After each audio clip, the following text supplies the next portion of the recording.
In the quiet town of Harrowville, there was an old Victorian house that had stood vacant for years. The locals avoided it, not because of its decaying exterior, but because of the eerie tales that surrounded it. They said that strange sounds echoed from the attic at night, scratching, soft thuds, and the unmistakable patter of paws.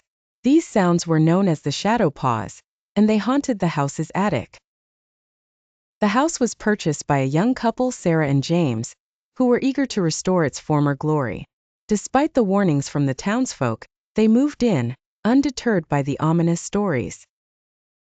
The first few days were uneventful, filled with the noise of renovation and the excitement of a new beginning. But as the nights grew quieter, the couple began to hear the strange noises. It started with soft scratching sounds from the attic, barely noticeable at first. Then the sound of something small moving around, like the pitter-patter of tiny paws on the wooden floorboards. At first, they thought it was just mice or squirrels, but there was something unnerving about the regularity of the sounds, as if whatever was up there had a purpose. One evening, James decided to investigate. He grabbed a flashlight and pulled down the creaky attic ladder. Sarah watched nervously from below as he climbed up. The attic was dark and filled with dusty old furniture, and boxes left behind by the previous owners. As James shone his flashlight around, he saw nothing unusual, no sign of animals, no sign of anything out of place. But just as he was about to descend, the beam of light caught something in the corner. Two small, glowing eyes stared back at him from the shadows. James froze, his heart pounding. The eyes blinked and a shadowy figure emerged from behind an old trunk.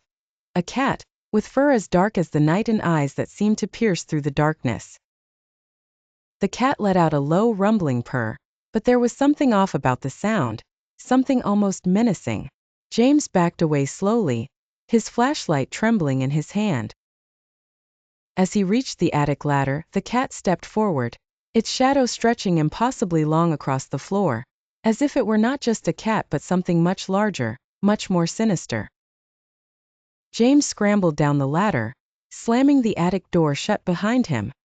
He and Sarah tried to dismiss the encounter as their imagination playing tricks on them, but the sounds continued every night, growing louder and more frequent. They started hearing the cat's purr echoing through the house, even when the attic door was shut tight. And no matter how many times James checked the attic, the shadowy cat was always there, watching him with those glowing eyes. The couple's dreams became plagued with nightmares. They would see the cat prowling through the house, its shadow twisting and warping into monstrous shapes. The air in the house grew cold, and a feeling of dread settled over them, making it impossible to feel safe.